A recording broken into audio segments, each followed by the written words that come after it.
Hinanap ng ilang Griego si Jesus, akin nung bibilisan ng akin nung pagbasa, kabilang ang ilang Griego sa mga pumunta sa pista upang sumamba. Lumapit sila kay Felipe na taga Bethsaida sa Galilea at nakiusap, Ginoo, ibig po naming makita si Jesus. Sinabi ito ni Felipe kay Andres at silang dalaway lumapit kay Jesus at ipinaalam ang kahilingan ng mga iyon. Sinabi ni Jesus, dumating na ang oras upang parangalan ang anak ng tao. Tandaan ninyo, malibang mahulog sa lupa ang butil ng trigo at mamatay, mananatili itong nag-iisa. Ngunit kung mamatay, ito'y mamumunga ng marami.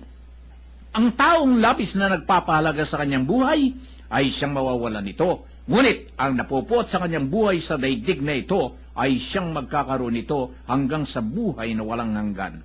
Dapat sumunod sa akin ang naglilingkod sa akin, at saan man ako naroroon ay naroon din ang aking lingkod.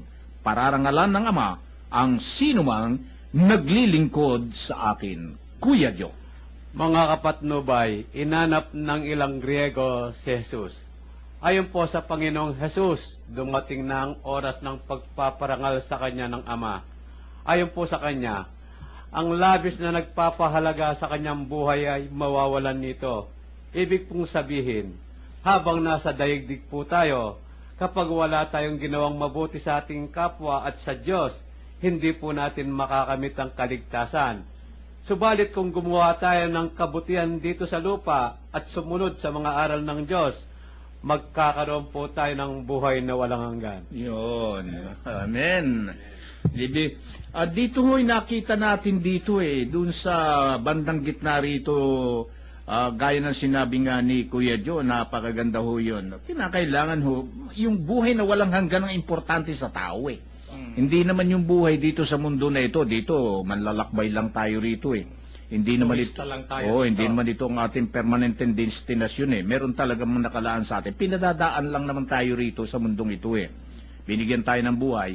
Dahil kasi tayo naman ay nilalang spiritual human being tayo May espiritu tayo at ang Diyos ay espiritu yun the battleground ng ni Satan ay ang isip ng tao. Yan ang battleground ni Satan, yung isip ng tao. Pero ang battleground ng Panginoon, our heart, our mind, and our spirit. Yung spirit, di ba? Yung spirit ang mahalaga Yung bulong ng konsyensya. Yung bulong ng konsyensya. Lagay dito, unahin natin yung maliban mahulog at mamatay ang butil ng trigo, mananatili itong nag-iisa. Napakaganda nito Ito po yung mga bagay-bagay na kung ibibigay natin sa bawat isang tagapakinig, ano ba yung dapat mamatay? Ano ba yung dapat nating patayin upang mamunga? Kapag nawala ang self-interest ng isang tao, kapag ikaw namatay sa pansarili mong kapakanan, nakatitiyak tayo, maraming mamumunga. Halimbawa, tulad ng mga milyonaryo, kung mamamatay lamang ang interest nila sa kanilang sarili, maraming mabubuhay. Maraming magkakaroon. Sapagkat matututo silang magbahagi ng mga bagay-bagay na nasa kanila at maraming magiging bunga ang kanilang kayamanan. Pero ang problema dito, maraming takot Marami ang takot sa bagay na ito. Pero habang minamahal nila ang kayamanang ito sa mundo, natatakot naman silang mamatay. Hindi po ba? Tingnan ninyo, sino ba ang maraming bodyguard? Yung maraming pera.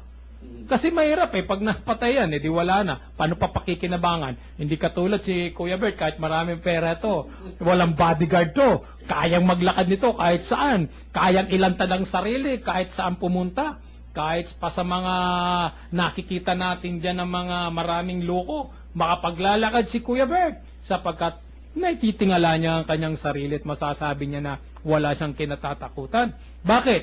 Una, hindi siya takot mamatay Sabi nga niya, kung kukunin ako ng Diyos, ibibigay ko na Pero yun ang masarap, sapagkat habang namang sinasabi niya ito, ibinibigay sa kanya ng Diyos yung buhay. pinangalagaan siya ng Diyos. Isipin mo, ilang ulit na niyang dinanas ang mga bagay-bagay na maaaring maging dahilan ng kanyang kamatayan. Pero hindi. Hindi niya ito kinatatakutan. Kaya nung sabi ng ating Panginoon, sabi niya, ang naghahanap at nag-iingat nito siyang mawawalan. Ngayon, tingnan niyo po yung panghuli. Napakasarap kapag ikaw pala'y talaga'y lingkod. Dapat sumunod sa akin ng naglilingkod sa akin. At saan man ako naroon ay naroon din ang aking lingkod.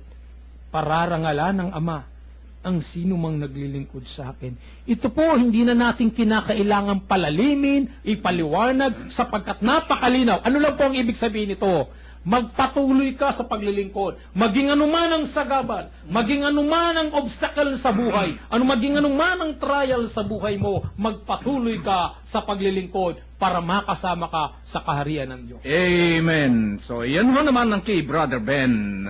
Paliwanag ko dito sa aking binasang itong may kaugnayan ho rito sa hinanap ng ilang Griego si Jesus. Ano ho naman ang inyong nakikita rito, Kuya Bert, bilang pangwakas na ho dito sa atin hong itong binasa ngayong gabing ito? Alam mo, Kuya Min, itong mga binasa mong ito, napakalalim. No? Ang lalim-lalim. Karagdagan doon sa sinabi ng ating mga kuya, dito si Kuya George at si Kuya Ben, sino ba ang gustong mamatay? Pag nagtanong ka na gusto mo bang mamatay, sasabihin ka agad siya, ay wag muna. Di ba? Pero masaklaw na sinabi dito ng Panginoon, hanggang ang isang butil ng trigo mahulog sa lupa at mamatay, ay hindi ito magbubunga. So, kung gusto pala nating magbunga, dapat muna tayong mamatay. Yun nga ba? Ang sinasabi dito ng ating Panginoon ay ang pagpaparangal sa Kanya. Ayun. Malapit nang dumating ang pagsapit ng Kanyang kamatayan. Ng kamatayang hindi para sa isang tao, kundi para sa lahat ng tao na nagkasala sa Diyos. Subalit, ang sabi pa rin ng Panginoon, ang nagmamahal sa kanyang buhay ay siyang mamamahal na mawawalan nito. Pero ang mawala ng buhay nang dahil sa kanya ang magkakamit noon. Sino bang hindi nagmamahal sa kanyang buhay? Sa ngayon lamang kaya nga gumagawa at nag-iisip at nag-aaral ang karamihan upang magpasarap ang kanyang buhay at mapasarap ang kanyang buhay upang ito ay mapahalagaan niya. Pero masaklaw na sinabi ng Panginoon, ang nagpapahalaga ng kanyang buhay ay siyang mawawalan nito. Alam mo, Kuya Min, kung minsan kung pahalagahan mo ang iyong buhay upang ikaw ay mabuhay ng masagana at ikaw ay makapipinsala sa iyong kapwa, huwag mo nang gagawin dahil lalo kang mawawalan pagdating ng araw na kunin ng Panginoon ang buhay mo. Kung ikaw ay nabubuhay sa kawalang iyaan upang makita lamang ng iyong kapwa na ikaw ay marangya, ay huwag mo nang gagawin. Pinapahalagahan mong masyado ang iyong buhay, mawawalan ka niyan, sapagkat hindi yan ang gustong mangyari ng Diyos sa bawat isa sa atin. Kuya Min, kung iaalay natin ang ating buhay nang dahil sa ating kapwa, kung ang ating mga tinatangkilik na dapat nating para sa ating lamang buhay at ibibigay ito natin sa ating kapwa, tandaan natin, ang buhay sa kabila ay tatamuhin natin. Sana yun ang lagi nating isaisip upang ang buhay na mawawala sa atin sa mundong ito ay buhay naman na tatamuhin natin sa kabila ang tatanggapin natin na regalo ng Panginoon. Sabi nga ni Kuya Ben kanina, yung sumusunod sa Kanya, yun ang maganda. Ano ba ang